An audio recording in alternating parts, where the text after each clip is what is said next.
Deus querido Pai, Jesus amigo e mestre, muito te agradecemos, Senhor, por mais esse encontro que estamos tendo nessa tarde. Que possamos procurar entender as lições da tarde para vivenciá-las, Senhor, no nosso dia a dia. Abençoa-nos em nossos propósitos e que possamos cada vez nos empenharmos em sermos melhores. Graças a Deus e que assim seja. Com relação à reunião de domingo, correu tudo bem com o nosso visitante, né, o Sérgio Aleixo. Quem não teve a oportunidade de vir, foi uma reunião bastante interessante. E também com relação à assembleia que tivemos no sábado, né, de tarde, foi aprovada a doação do imóvel para a Fridev.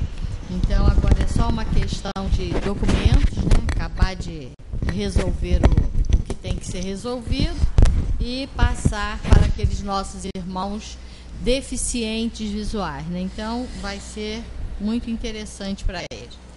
E vamos passar para a nossa irmã Sueli, né? Para dar sequência ao estudo do Livro dos Espíritos. Hoje, na pergunta... Vamos voltar aqui. 193. 193. Nós encerramos a nossa conversa falando sobre a questão de se vencer numa vida todas as etapas evolutivas para se chegar à perfeição, e vimos que não pode ser, não é? Nós não temos tempo para isso. São muitas inferioridades a vencer, são muitos conflitos a vencer, são muitos leões a matar dentro de nós, porque os nossos maiores inimigos estão dentro de nós mesmos. As nossas mágoas, as nossas tristezas, os nossos melindres, todos estão aí dentro de nós, dificultando a nossa vida, dificultando o nosso relacionamento, não só com as outras pessoas, com a nossa profissão, como com nós mesmos. Nós, às vezes, eu não sei se já aconteceu com vocês, mas comigo sim. Tem hora que eu falo assim para mim, meu Deus, nem eu estou me aguentando. Né? Tem hora que a gente não se aguenta. É tanto tumulto, são tantos pensamentos alvoroçados, e a gente fala, meu Deus, nem eu mesmo estou me aguentando, porque a gente aí nessa situação, a gente se irrita com qualquer coisa, né? Então é hora de parar, refletir, dar um tempo, né? Como nos jogos, o treinador pede aquele tempinho quando ele vê tumulto, quando ele percebe que não tem sintonia entre o time, né? Entre os membros do time, e a gente aí tem que parar um pouquinho para sentir, né? Um pouco de silêncio, para ouvir o nosso silêncio e poder organizar os nossos pensamentos. Então, são muitos inimigos a vencer, muitos. E numa vida só, sem chance, não dá. Né? Quantas vezes a gente ouve de uma pessoa em idade mais avançada que gostaria de ter tido alguns ensinamentos ou grandes oportunidades, como teve com uma idade mais avançada, bem mais cedo. Mas a gente tem esses ensinamentos e essas oportunidades. Só que sem maturidade, a gente não as percebe, não ouve. A gente não tem olhos de ver, nem ouvidos de ouvir. Não é? Então, tudo chega a seu tempo. É necessário que a gente passe pelas experiências, né, todas elas, positivas e negativas, para a gente evoluir. Uma vida só não é possível. Não temos a menor condição de, às vezes, vencer uma só das nossas inferioridades com uma vida só.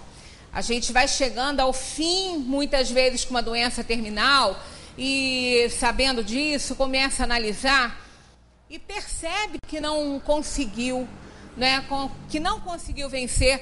Buda, ele percebeu logo muito cedo que ele precisava fazer algo para ajudar as pessoas. Foi quando ele foi visitar, né, fora do palácio dele, o que ele era um príncipe, né, ele foi visitar as pessoas, ele foi ter conhecimento né, do mundo real, porque príncipes e princesas vivem quase que um mundo irreal, né? Não vivem o mundo real, o mundo que nós vivemos, o mundo das dificuldades, o mundo da dor e do sofrimento. Eles até têm também, porque não são diferentes de nós, mas é de uma forma mais, às vezes, sutil ou minimizada aos nossos olhos. Aos deles é igualzinho, né? Mas aos nossos a gente fala sofrer na riqueza, né? Dentro da assistência total, dentro de um conforto total, talvez seja menos doloroso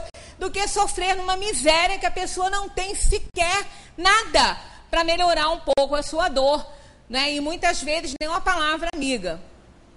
Então a gente sabe que o sofrimento existe em todo lugar, mas ele era tão jovem, ele não conhecia a dor nem o sofrimento. O mundo dele era bem irreal, segundo a própria avaliação dele, né? Então, quando ele viu tantas coisas, ele quis se dedicar realmente à dor, ao sofrimento, entender o porquê. E ele criou alguns passos, né? Depois, no desenrolar da sua doutrina, que ele criou ali, que ele desenvolveu o budismo, com herança, né? Já de outras filosofias sábias, ele estabeleceu 8 passos, que eu não tenho aqui agora escrito, mas passos que são do tipo viver, pensar, refletir. Aí no finalzinho, né, são verbos assim que ele usa, e no final ele coloca um advérbio para caracterizar todos aqueles verbos, todos aqueles passos. Eu vou trazer na semana que vem esses passos de Buda. Aí ele põe assim no final de todos esses verbos, de todos esses passos: corretamente. Isso faz toda a diferença. A gente ama, a gente sente, né, sente afeição pelas pessoas, mas não é corretamente. Então, sentir, fazer, dar aqueles passos que ele fala, refletir, pensar, amar, tudo isso a gente faz. Tudo isso está presente na nossa vida, mas sem a modificação daquela palavra é importante, né? Porque o advérbio é para isso, é para modificar verbos, né? E adjetivos. Então ele coloca no final, corretamente. Isso faz toda a diferença. Aí ele diz, próximo à sua passagem, né, para o plano dos espíritos, ele disse que ele reconhecia que ele não conseguiu vencer todos os passos corretamente. Então, a gente sabe que nós temos as nossas inferioridades, a gente sabe o que é certo, a gente sabe que aquelas atitudes que estamos tomando, elas estão erradas, mas ainda não alcançamos um nível evolutivo bom para vencer essa dificuldade de não fazer aquilo que a gente sabe que não é correto. Ainda está dentro de nós todo esse tumulto, esse burburinho aí de inferioridade, mesclando aí a nossa ação no bem, né? Então, não há realmente a menor condição de, numa vida só, fazermos a nossa evolução. Na 193, Kardec pergunta: pode um homem descer em suas novas existências abaixo do que já havia atingido? Muito importante essa pergunta e mais importante ainda a resposta. Aí olha o que eles falam: em sua posição social, sim. Como espírito, não. Não poderia ser diferente, pelo que a gente vem estudando. Não é aquilo a gente fazer, botar aquela pergunta de Kardec, a análise da nossa razão, e ver, por tudo que a gente já aprendeu, por tudo que a gente já sabe, qual seria a resposta dos espíritos. E é claro que não. Se já foi dito aqui para trás, né, aqui anteriormente, que o espírito não retrograda, que o espírito que ele aprende, ele não esquece, as virtudes alcançadas, ele não perde. Então, se já foi dito isso, claro que como espírito ele não pode descer. E por outro lado, também aprendemos que a condição social de uma pessoa não denota a sua evolução espiritual. Não é? Claro que não. Nós podemos ter espíritos extremamente moralizados e evoluídos numa condição social bastante inferior e termos espíritos bastante malévolos, espíritos inferiores, ocupando uma posição social de destaque, sendo, por isso, nocivo à sociedade. Porque a inteligência dele está voltada para uma ação ruim. Então, eles respondem assim, em sua posição social, sim, como espírito, não. A alma de um homem de bem pode animar, noutra encarnação, o corpo de um celerado? Bem, quando fala aqui corpo de um celerado, é porque a alma é celerada, porque o corpo não tem qualidades, né? O corpo não tem atividades independentes do espírito. Então, o corpo não é nada. Então, quando eles falam isso aqui, é um homem celerado, né? Um homem mau, um homem ainda inferiorizado. Eles dizem, não, pois ela não pode degenerar. Claro, se já se tornou uma pessoa de bem, se é uma pessoa que já alcançou um nível de moralização, logicamente, ao reencarnar, vai dar continuidade ao seu nível de evolução, para dali subir e melhorar, nunca retornar, nunca ficar pior, porque o espírito não retrograda. A alma de um homem perverso pode transformar-se na de um homem de bem? Claro, não é para isso que a gente caminha. Nós hoje somos perversos. A gente acha que não, porque conscientemente, por escolha própria, a gente não vai fazer nenhuma maldade para ninguém por determinação, por vontade. Não. Agora, nós não somos capazes de imaginar ainda o que somos capazes de fazer diante de uma situação. Porque quando a emoção desce ao nível de uma paixão desenfreada, tudo pode acontecer. Somos espíritos inferiores. Se nós deixarmos as nossas emoções serem comandadas por paixões inferiores, com certeza nós vamos fazer coisas que nós nem imaginaríamos ser capazes de fazer. Então, não somos bonzinhos, não é? Não somos bonzinhos. Nós estamos muito mais para Hitler do que para São Francisco de Assis, infelizmente. Né? Infelizmente. Então, nós podemos, num nível evolutivo melhor, nós podemos reencarnar em situações de privação total em termos materiais, mesmo sendo bons.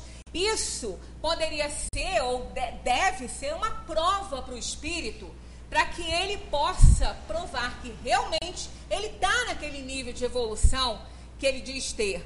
Né? Então, vai depender da sua vivência, né? Da sua experiência, de como ele vai encarar essa experiência nos planos materiais. Kardec faz uma observação aqui muito importante. Ó. A marcha dos espíritos é progressiva e jamais retrógrada. Eles se elevam gradualmente na hierarquia e não descem do plano atingido. Nunca. Um espírito nunca volta. Até quando como a gente fala aqui, que o espiritismo, ele veio filtrar muitas crendices e superstições, veio filtrar muitos conhecimentos equivocados, não por quem ofereceu esse conhecimento, mas por quem recebeu e interpretou mal esse conhecimento. Na Índia, já falamos sobre isso aqui, naquele regime de castas deles, jamais uma alma pode reencarnar numa casta inferior. Isso seria para eles retrogradar. Eles entendem que o espírito reencarnando numa casta inferior, ele estaria sendo diminuído. É o entendimento deles, uma falsa interpretação da sabedoria que eles receberam dos grandes mestres. Ainda se tem essa ideia, não é? Mas o Espiritismo veio filtrar isso tudo, explicar claramente isso.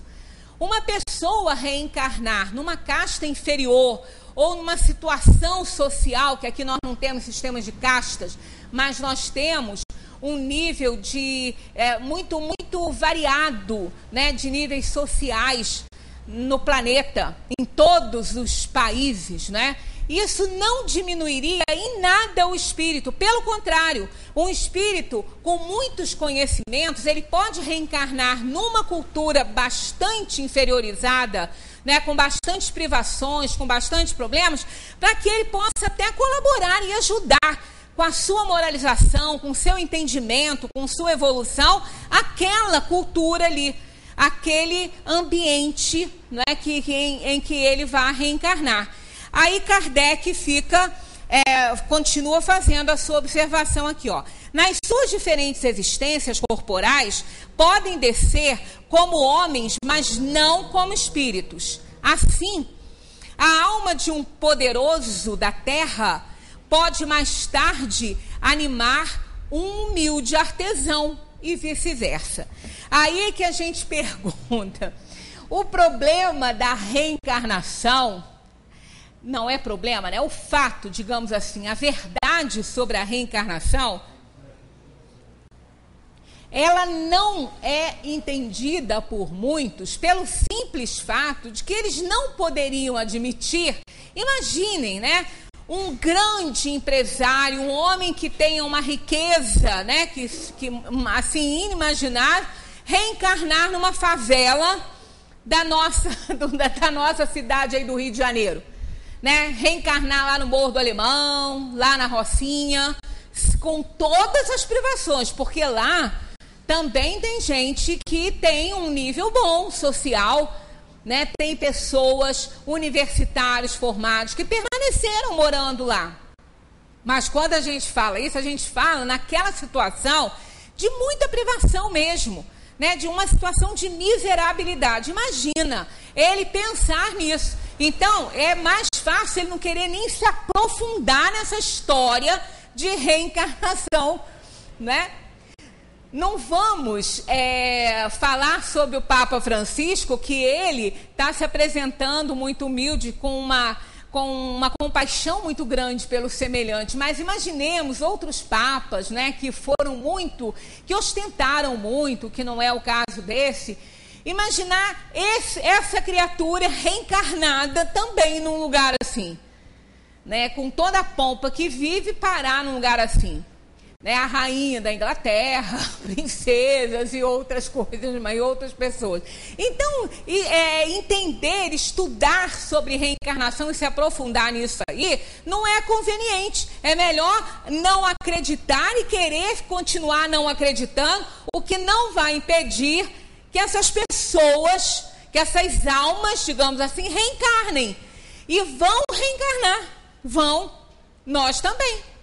Ou já reencarnamos, ou ainda vamos reencarnar em situações muito difíceis de vida. Para que a gente dê valor, para que a gente desenvolva a compaixão, a solidariedade, porque é só, segundo como Paulo falou, Paulo de Tarso, é só sentindo o espinho espetar na própria pele para a gente saber como que dói. Porque espetando na pele do outro, a gente não tem ideia. Acha que está doendo, mas não tem ideia. Mas quando você passa dor igual, aí você já conhece, você já sabe. Então é preciso, muitas vezes, que a gente tenha experiências em outros níveis sociais para a gente valorizar o que tem, né? E quantas pessoas fazem isso, né? Estudiosos, historiadores e jovens, né, mais livres de pensamento. Há um tempo atrás teve uma experiência aí de uns jovens que foram para uma região onde não tinha nada e eles tinham tudo, né? E eu assisti isso na Discovery. 4 jovens foram para uma cultura completamente desprovida de tudo material, né? E eles passaram cada perrengue, sem dinheiro para comer, com mosquitos picando eles pegaram inclusive doenças, e ali que eles viram o sofrimento e a dor da maioria das pessoas na Terra, porque é a maioria.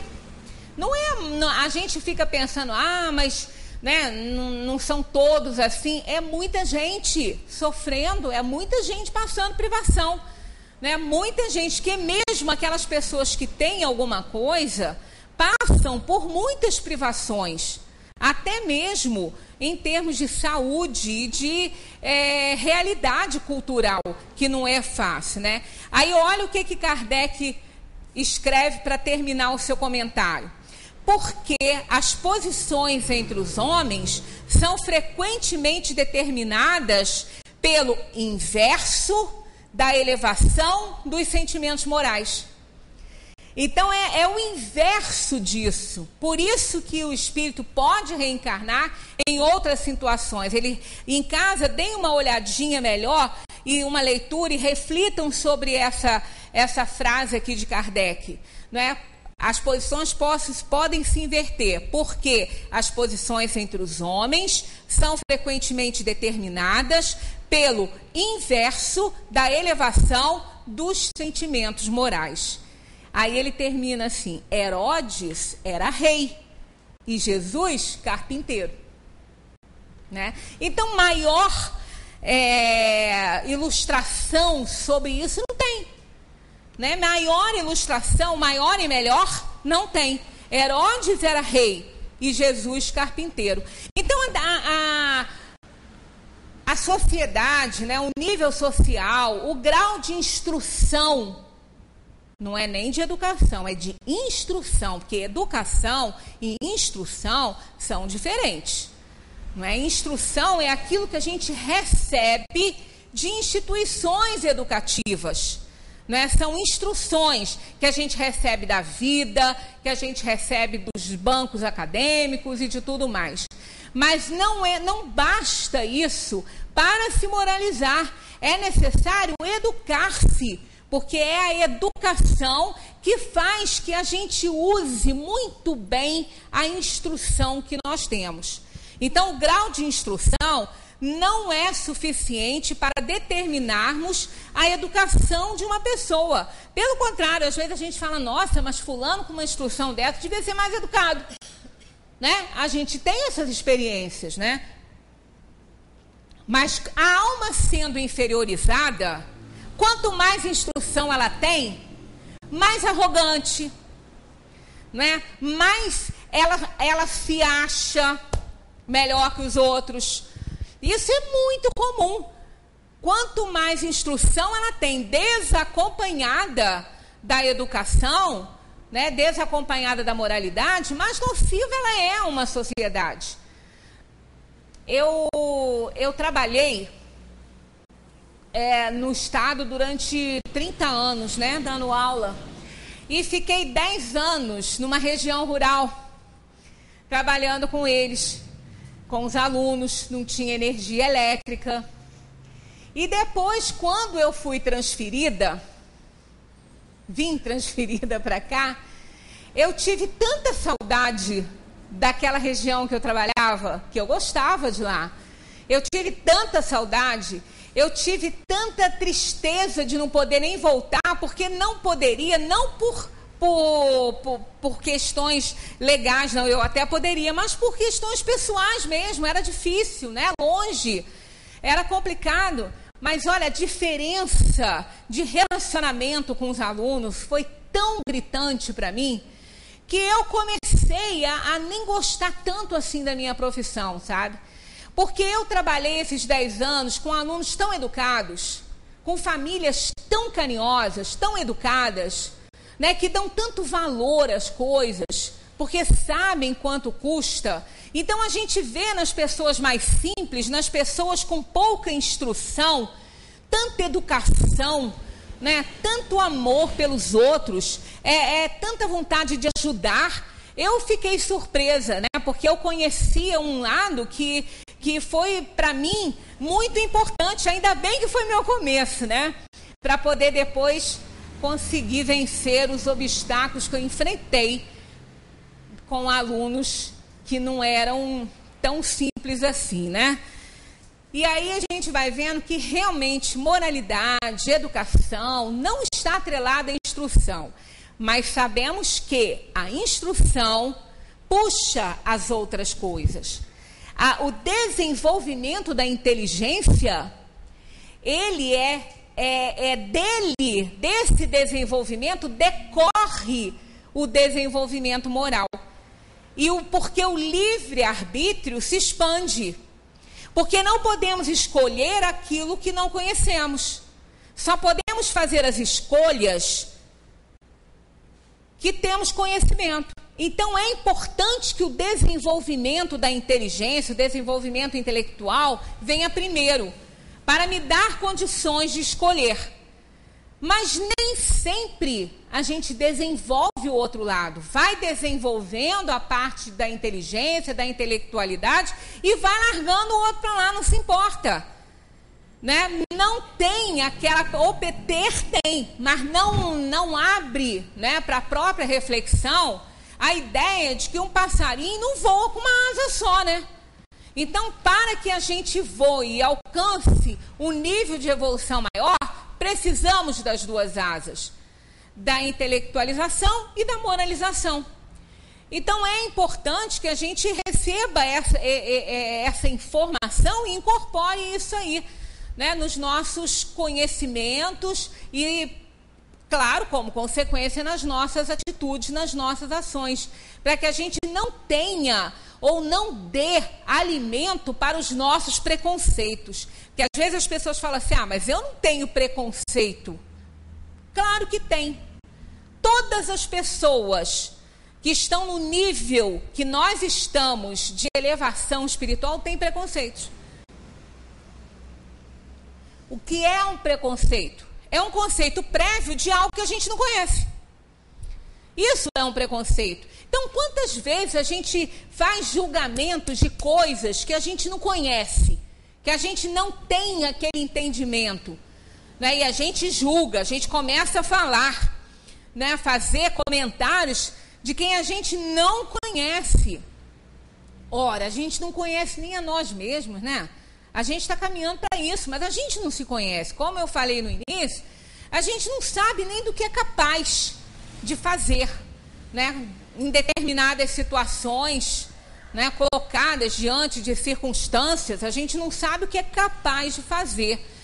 Então, a gente tem sim, a gente tem muito preconceito. Preconceitos são conceitos que a gente estabelece, são julgamentos que a gente estabelece sem o conhecimento da causa. Isso é um preconceito. Na 195, Kardec pergunta: a possibilidade de melhorar numa outra existência não pode levar certas pessoas a permanecerem no mau caminho com o pensamento de que poderão corrigir-se mais tarde? Não precisa nem ligar isso à reencarnação, não. Nós mesmos, né, na nossa vida, quando somos bem mais jovens, a gente age assim também.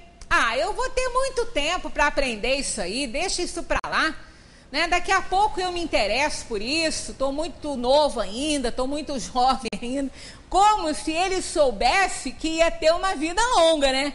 Como se ele tivesse certeza disso, né? Que vai ter uma vida longa. Porque a gente vive assim, né? A gente vive mesmo sabendo que não é, porque o fenômeno da morte, que segundo Paulo é o último inimigo a vencer, e é. Por quê? Porque quando nós não tivermos o menor temor pela morte, já estaremos num nível evolutivo muito bom, né? Muito bom. Porque o que nos dá o horror da morte não é o fenômeno material em si, não. Isso a gente já passou muitas vezes. Está no nosso arquivo mental, intuitivamente a gente sabe que morrer não dói. É a prestação de contas que dói. É a prestação de contas a quem? A Deus? Aos espíritos? Não. A nossa própria consciência. Isso a gente sabe que dói, porque nós não vamos ter mais essa carcaça pesada para se esconder através dela, não. O espírito vai estar, a mente, que é a alma, não vai ter o cérebro para ficar escondendo nas casinhas, nas portinhas, as bobagens que a gente faz, não. Nós estaremos sem essa escultura de carne e vamos ter que prestar conta à nossa consciência. Isso é que dói. Então quando Paulo falou que a morte é o último inimigo a vencer, é verdade. O dia que não temermos a morte, a gente não tem medo de prestar conta, porque sabe o que está fazendo e está fazendo o melhor. É um espírito evoluído. Não vai precisar nem de voltar para o mundo cuja morte é a que a gente enfrenta. Então, nós estamos sempre diante do fenômeno da morte física, ou com os nossos familiares, ou com os nossos conhecidos, colegas de trabalho, pessoas, vizinhos e a família, né? Então, nós estamos sempre com essa situação nos envolvendo. Sabemos que a gente não tem noção exata de quanto tempo a gente vai viver. Na escolha das provas está presente. Não o dia, a hora, o dia e a hora. Sabemos que vamos reencarnar para viver tanto tempo na Terra, um período, digamos, de 6 décadas, 7 décadas ou 3. Sabemos na escolha das provas que é assim. Mas o momento em si da morte, muitas circunstâncias vão estar presentes que vão nos oferecer condições que a gente realize a nossa escolha, ou com uma morte trágica, gênero de morte que a gente escolhe, né? Ou trágica, ou por doença, ou por esgotamento orgânico, falência de órgão por velhice, seja o que for. Então, as circunstâncias vão nos dar a oportunidade que a gente possa, né, ter executado o nosso plano ali. Mas o período, a gente escolhe um período de tanto tempo, né? Então, a gente escolhe. Mas, quando a gente está aqui, a gente não sabe.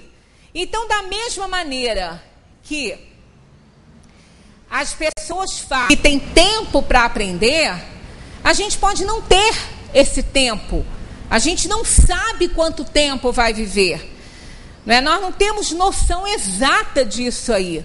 Então seria um erro ficar deixando para aprender coisas, para se melhorar amanhã ou depois, que esse amanhã pode não chegar para a gente, né? Nós não temos essa noção. A gente tem que viver fazendo sempre o melhor no tempo que a gente tem, porque a gente não sabe por quanto tempo a gente ainda terá.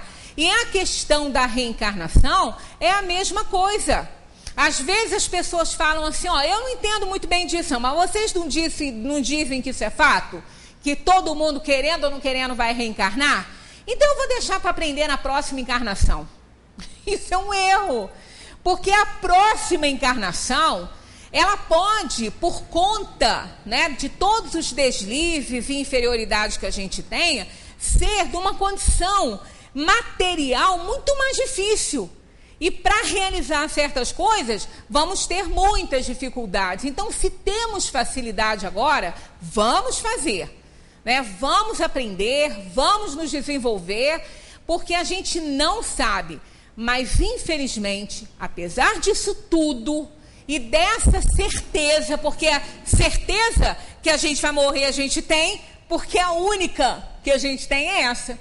É a única, não é? Eu sempre falo isso aqui, é real. Quando a gente recebe o nosso bebezinho, né, no braço ali, quando ele acaba de nascer, a única certeza que a gente pode ter com relação a ele é que um dia ele vai, é que um dia ele parte. Se ele vai ser feliz, se ele vai se formar numa universidade, se ele vai gostar de trabalhar, se ele vai ser um bom filho, um bom marido, ninguém sabe. Isso é com ele. Agora, a certeza de que ele vai deixar esse mundo, a gente tem, né? Essa tem. Mas, infelizmente, embora a gente tenha certeza disso tudo, a gente vive como se fôssemos eternos. Repara, a gente vive como se fôssemos eternos. A gente vive o dia de hoje como se o dia de amanhã fosse certo. Como se fosse realmente acontecer para nós. E a gente não sabe. A gente não sabe se vai despertar, né? Se vai abrir os olhos para esse mundo aqui, não é? A gente não sabe. De repente, a gente pode abrir para o outro mundo e não para esse. Cerra nesse para abrir para o outro. Então, mas infelizmente a gente não pondera isso, a gente não pensa nisso. Quando nós falamos aqui numa obra de Herculano, que é Educação para a Morte, que é um livro muito interessante, ele fala sobre, no livro o tempo todo, educação para a vida.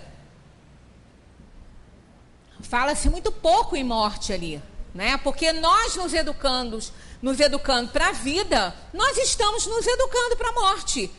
Porque educar-se para a vida é conhecer sobre a vida, é saber que não somos eternos, é saber que temos um ciclo para a gente viver, não é? É saber que estamos sujeitos a tudo nessa matéria, a todas as dores, a todos os sofrimentos, como podemos também ter acesso ao bem-estar, ao conforto, a tudo.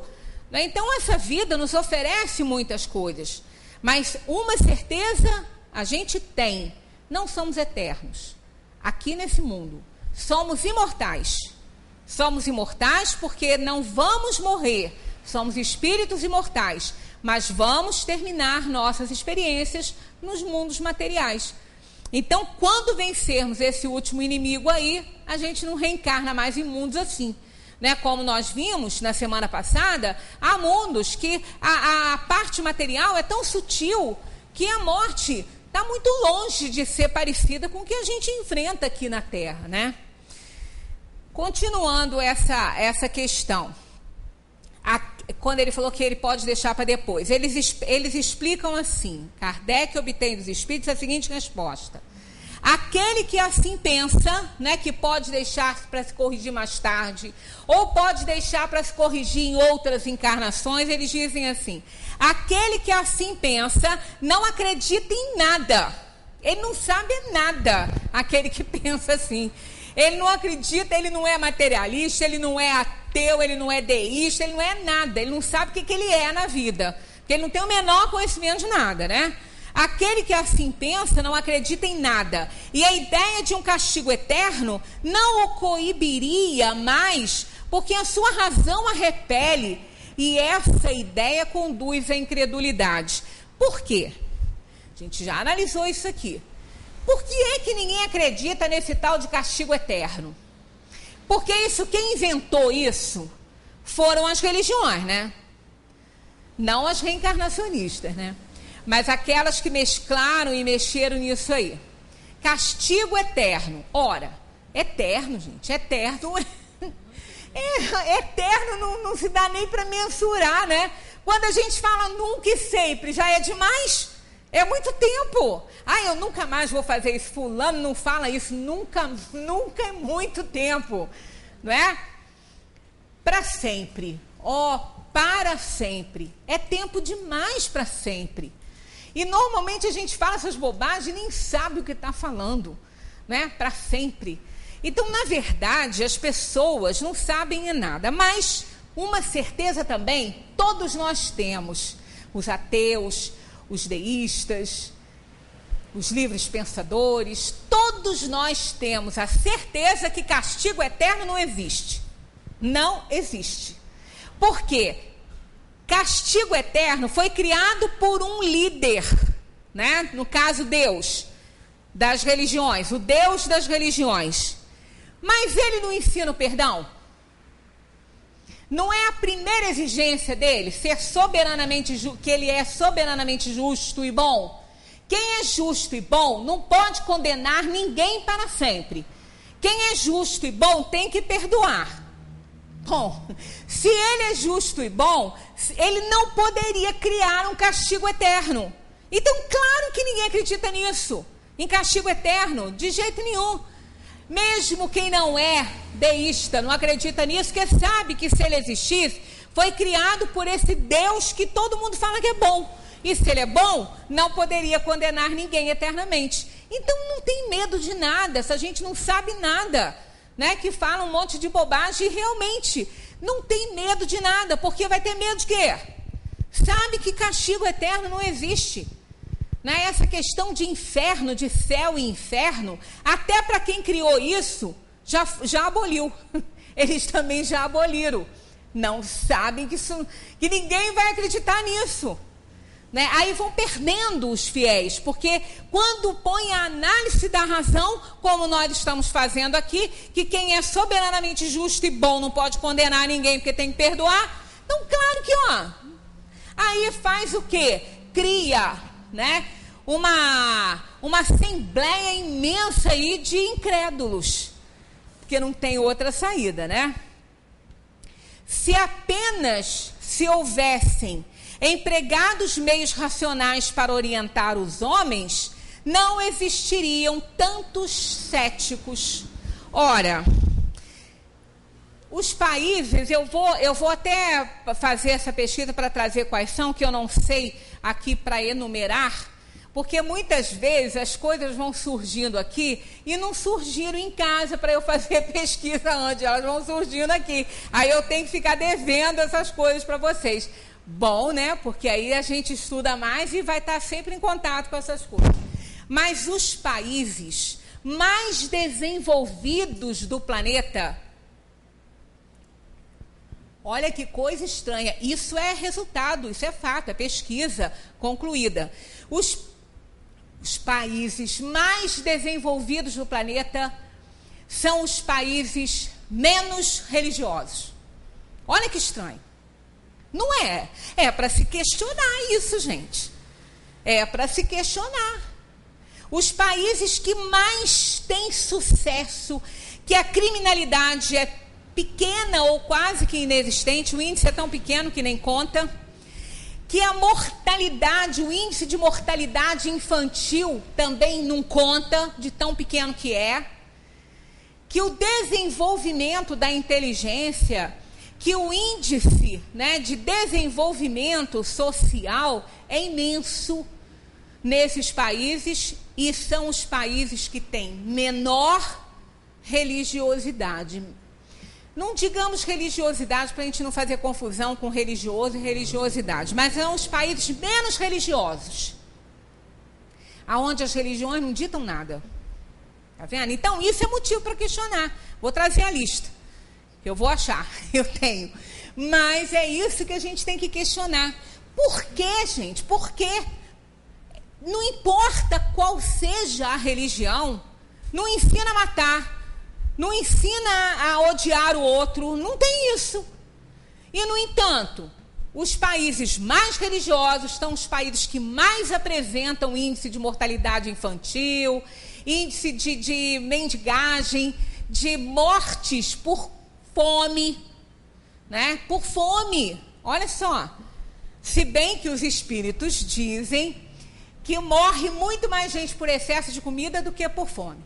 E é verdade também. Isso é uma realidade. Morre muito mais gente por excesso de comida do que pela falta dela.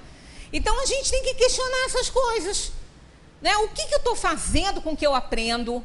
O que eu estou fazendo com os conceitos da minha religião?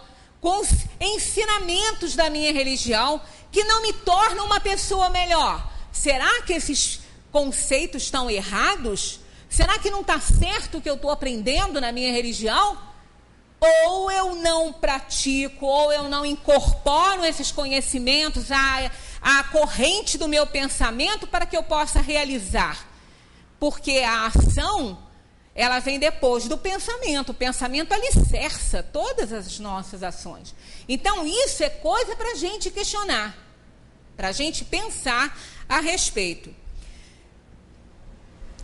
Um espírito imperfeito pode pensar como dizes, em sua vida corporal, mas uma vez liberto da matéria, pensará de outra maneira, porque logo perceberá que calculou mal. E é então que trará uma nova existência, numa nova existência, um sentimento diverso. É aquela pessoa que deixou, né, para depois da manhã, ou para depois, ou para mês que vem, ou para daqui a alguns anos, aprender alguma coisa, fazer aquilo ali, porque, né, ele pode... Aí, quando ele chega numa fase que aí ele adoece, não teve tempo de fazer o que ele queria, né, não aprendeu nada, ele lamenta muito, não aprendi. Como a gente também, né, quando a gente deixa para as próximas encarnações, nós que entendemos a encarnação como fato, ao adentrarmos a dimensão dos espíritos e encararmos a realidade espiritual, que não é assim como a gente imagina, eu quero reencarnar, vou reencarnar. Não é assim não. Nós temos que nos preparar para isso. A erraticidade, que é aquele período entre uma encarnação e outra, ela não é igual para todo mundo e ela não depende só da nossa vontade, não. Quanto mais o espírito não compreende a vida que ele levou, mais ele vai ficar lá. Porque não adianta botar esse espírito na matéria para fazer bobagem, como fez na outra. Ele precisa aprender, ele precisa reconhecer seus erros. E aí, uma coisa interessante. Quanto menos evoluída é a alma, mais rápido ela reencarna. Mais rápido. Porque não adianta fazer plano. Uma alma inferior, uma alma muito inferiorizada, não sabe escolher suas provas.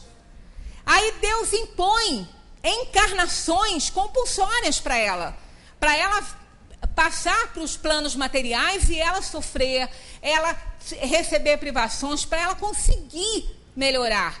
Então, rápido ela reencarna, por quê? Também não adianta deixar uma alma dessa na erraticidade se ela continua ignorante.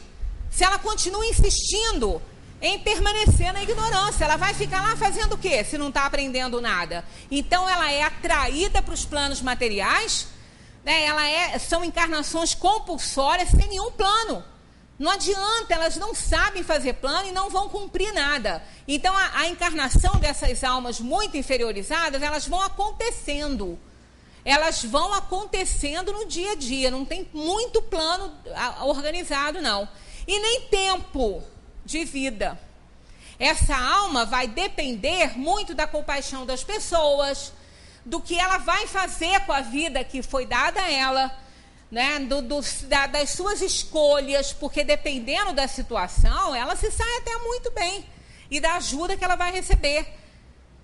Nós que sabemos mais, temos que ajudar quem sabe menos. Agora, uma alma na nossa situação de evolução, que a gente já conhece, já tem noção do bem e do mal, nós ficamos bastante tempo, às vezes, na espiritualidade, na erraticidade, para poder avaliar muito bem a vida que tivemos, os erros e os acertos, e ir montando o nosso mapa reencarnatório, até que chega o momento da gente reencarnar. Mas não é a gente que determina isso. Então, esse negócio de, vou deixar para reencarnar, já que eu vou reencarnar, vou deixar para aprender isso depois.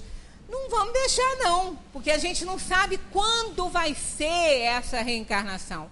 E a gente só atrasa a nossa evolução, né? Só atrasa a nossa vida. É assim que se efetiva o progresso. E eis porque tendes na terra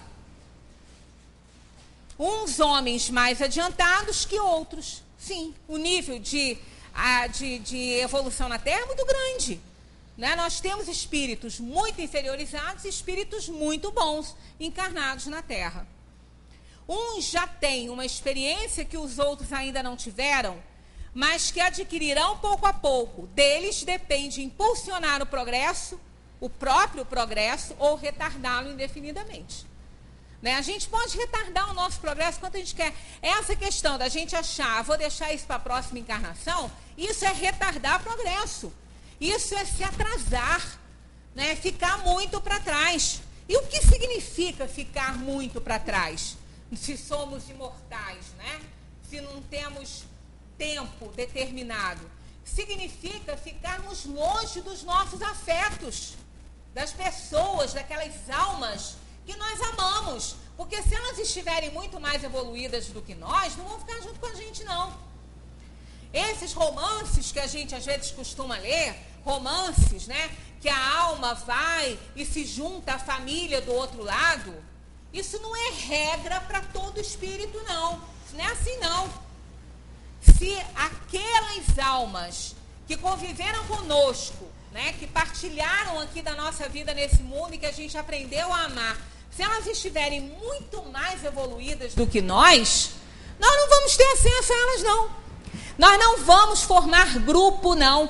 Porque a alma, ela forma o grupo de acordo com a sua evolução, com a sua sintonia. Então, significa o atraso espiritual, o não querer progredir, significa estar afastado dos nossos amores, dos nossos afetos. Ah, mas aí a gente não vai ver? Vai. Eles podem nos visitar, mas dependendo da nossa inferioridade, a gente nem os vê. A gente nem os reconhece. Às vezes, já tivemos ocasião aqui, é uma reunião muito bonita, é um momento bonito, na reunião mediúnica, quando muitas vezes aquele afeto, aquela mãe, ou até aquele filho, porque não é mãe ou filho mais ou menos evoluído, o filho pode ser mais evoluído que a mãe, e a alma que já está em condições de ser ajudada, já está mais compreensiva, ser trazida por um grande amor, né? Ou por um pai, ou por um filho, seja o que for, e essa alma mais inferiorizada não reconhece. Aí, durante a comunicação, que ela vai recebendo os fluidos, que ela vai recebendo as vibrações, né? Tanto dos médiuns encarnados, quanto dos espíritos que ali estão, num determinado momento, ela acorda, aí ela olha, ela reconhece. E muitas vezes essa alma teve ajudando ela o tempo todo e ela não reconhecia. Então isso é uma alma inferiorizada. Ela não consegue reconhecer os seus afetos, os seus amores que já partiram, que estão muito mais à frente. Então nós temos que procurar acelerar o nosso progresso. Deixar de fazer bobagem, deixar de errar erro velho, né? Não podemos errar erro velho. Porque isso é abdicar da maior conquista do espírito humano, que é o raciocínio, a capacidade de discernir entre o bem e o mal. Porque a gente aprende com os próprios erros, mas no momento que aprendeu, não pode cometer mais esses erros. Então a gente tem que fazer todo o nosso esforço para evoluir, porque assim nós poderemos estar junto daqueles que partem, né? Quando a gente partir, a gente se junta a eles, porque a gente está na mesma sintonia. O espírito que está em sintonia diferente não se junta aos outros. Ele forma grupos que estão sintonizados com ele. E por mais ajudados que sejam, muitas vezes não percebem. Bem, vamos deixar para a nossa próxima reunião a questão 196. Mas só para arrematar, um comentário de Kardec a essa questão 195 que nós comentamos. O homem que se encontra numa posição má deseja mudá-la o mais rapidamente possível. Aquele que se persuadiu de que as tribulações nesta vida são a consequência de suas próprias imperfeições, procurará assegurar-se numa nova existência menos pesada. Ou, melhor dizendo, penosa. E este pensamento o desviará mais da senda do mal que o pensamento do fogo eterno, no qual ninguém acredita. Né? Então, mais o que vai fazer que esse espírito queira melhorar, que ele queira acelerar a sua evolução, é querer melhorar, é querer mudar. Não é? Mais uma vez a gente relembra aqui a parábola do filho pródigo. Ele foi até onde ele podia ir. Quando ele viu que até os porcos tinham um alimento melhor do que ele resolveu retornar à casa do pai. E o pai o recebeu de braços abertos. Não é? Então, por que a gente vai ter que deixar chegar até uma condição dessa? Por que a gente vai deixar chegar no fim do poço? Não precisamos nem descer, nem cair nele, né? Percebendo que as coisas não estão certas, vendo a felicidade dos justos, né? O espírito vê a felicidade dos justos e quer para ele. Então vamos procurar fazer o que tiver ao nosso alcance enquanto estamos a caminho, porque depois tudo vai ficando mais difícil. É igual deixar a sujeira grudar, né? Deixar a sujeira acumular. Depois é mais difícil para tirar, né? Nós que lidamos em cozinha sabemos que quando a gente lava uma panelinha assim que terminou de cozinhar, ou que bota pelo menos uma aguinha, é muito mais fácil de limpar do que aquela que ficou lá para o dia seguinte, 2 dias, que grudou e fica até sem as unhas para limpar, né? Mas é assim mesmo. Sujeira antiga demora a sair. Então é melhor a gente não deixar sujar, mas já que deixou, vamos limpar rápido, né? Senão a coisa complica. Muita paz para todos, continuemos a estudar a doutrina espírita, porque ela não é a nossa salvação, porque a nossa salvação não está em nenhuma religião. A salvação está em nós. A bandeira do Espiritismo é: fora da caridade não há salvação. E para sermos caridosos, solidários e sentirmos compaixão pelas pessoas, precisamos melhorar. Muita paz para todos.